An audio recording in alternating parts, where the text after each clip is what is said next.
কে একটা বিশেষ পরিবর্তন দেখাবে এই মুহূর্তেই। আমার সাথে আছে সজীব। এর বুকের খাঁচাটা দেখা যাচ্ছে ও বাঁকা হয়ে আছে,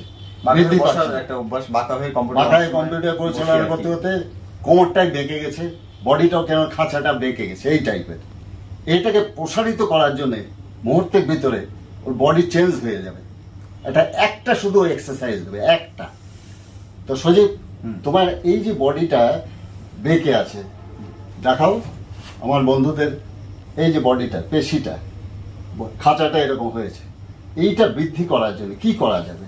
তোমাকে একদিন টিপস দিয়েছিলাম, সেটা একটু দেখাও, দিয়ে দেখাও। এটা ডাম্বেলের ভিতরে সোজা সোজা আমি সবসময় অল্প ওয়েট নিতে, অল্প ওয়েট নিতে নেওয়ার ব্যাপারটা হয়তো বা কোনো গুরুত্বতা আছে হয়তো বা, অবশ্যই আছে, ক্যাপাসিটি। আচ্ছা, এটা নিলাম। ফার্স্ট সোজাসুজি টান করো, শ্বাসটা নাও, বুক ভরে শ্বাস নিয়ে নাও, একদম সোজাসুজি লেভেল করে একদম প্রসারিত করো। টান হও, একটু বাঁকা পিছের দিকে, বুকের উপরে প্রেশার আসবে। হ্যাঁ, ধীরে ধীরে আগাও।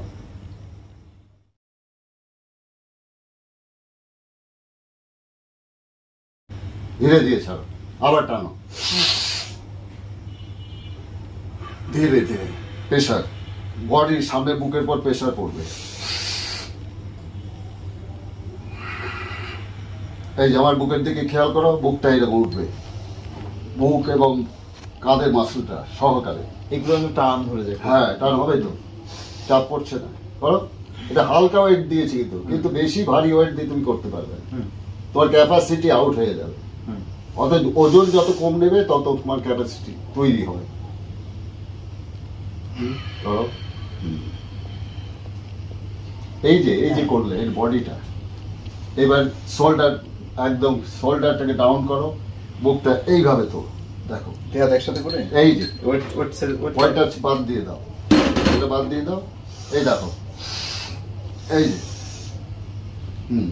দেখ একটু বাড়বে, মাসলটা বাড়তেই হবে।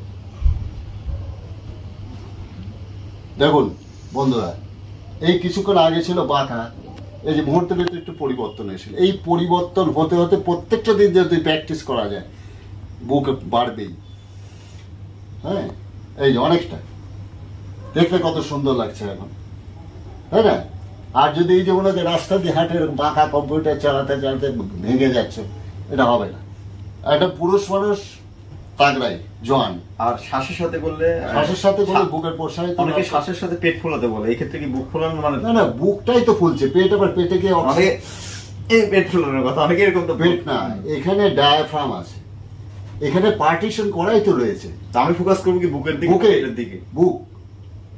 বুকে শ্বাস প্রশ্বাস বুকের ভিতরেই যায়। এখানে তো ফুসফুস দুটা, এর ভিতরেই হচ্ছে বাতাসের খোলস, তাই না? বুকে নিলে তো এখানে পেট ফোলা গেছে, পেটটা একটা চাপে ফুলছে। এখানে ডায়াফ্রাম, বুকটা যখনই ফুলে পেটটা মনে হচ্ছে একটা চাপ খাচ্ছে। প্রেশারটা দুটা রড নিচ্ছে, এটা হালকা। শ্বাসটাকে নিতে হবে, এই নিলাম, তাই তো?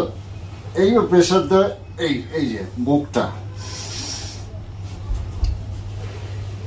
হ্যাঁ, শোল্ডার এবং মাসল, এই বুকের পেশিটা বৃদ্ধি পাওয়ার জন্য। তাহলে দুটো একবারে গঠন হয়ে যাচ্ছে, কাঁধ, হাত এবং বুক। তাহলে এই যে টানলাম, প্রসারিত হচ্ছে দুই দিকে, সাইড মাসলটা চলে যাবে এই বুকের সাথে সাথে প্রেশারে। এই যে হ্যাঁ, আমাদের ভিডিও দেখুন এবং আপনারা প্র্যাকটিস করেন, ডিরেক্টলি প্র্যাকটিস করেন, এই সাথেই করেন। কারণ অনেকে হয় কি করবো করে করা হয়, শ্বাসটাকে যখনই টেনে নিচ্ছি এই মাসলটা কিন্তু সরে যাচ্ছে, প্রসার লাভ করছে। অর্থাৎ এই যে লম্বা টান, এই পেশিটা ধরো যে এখানে লম্বা হয়ে আছে, এবার ক্লোজ করবো, আস্তে আস্তে আস্তে যখন করছি ফুলে উঠছে, তাই না?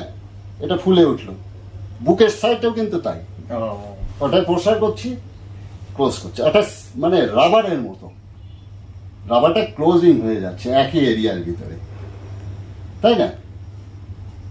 এইভাবে মানে বেলুনটাকে ফু দিয়ে ফোলাচ্ছি, ফুলে যাচ্ছে, আবার সেটাকে চুপসে যায়। সকাল সন্ধ্যা দুবেলা করলে না, আমাদের তো হালকা এক্সারসাইজ। আর আপনাদের শুটিং এর সময় শুধু আমি একটু করি, তো তাতেই কিছুটা পরিবর্তন আমি নিজেই পাচ্ছি। আপনারা অবশ্যই করলে আপনারাও পাবেন। আর আগে তোমার খাঁচাও ছিল, এখন অনেকটা পরিবর্তন এসছে। যেহেতু একে আমি টিপস দিয়েছি একটা জিনিসই, যে ভোর 4টে থেকে 5টার ভিতরে উঠতেই হবে। আমাদের বন্ধুদের একটা কথা বলিস, 4টে থেকে 5টার ভিতরে উঠতে হবে। প্রত্যেকটা দিন এক্সারসাইজ করলে পরে ঘুমটাও সুন্দর হবে। করুন প্র্যাকটিক্যাল আমাকে দেখেই করুন, হ্যাঁ। আমি তো দাদুর শিষ্য, মানে দাদুর সাথে করেই কিন্তু ইমপ্রুভমেন্ট নিয়ে আসতেছে আস্তে আস্তে। এত দ্রুত কখনোই হবে না, চালিয়ে যান। অর্থাৎ আমরা কেন করছি, ও 30 আমি 70।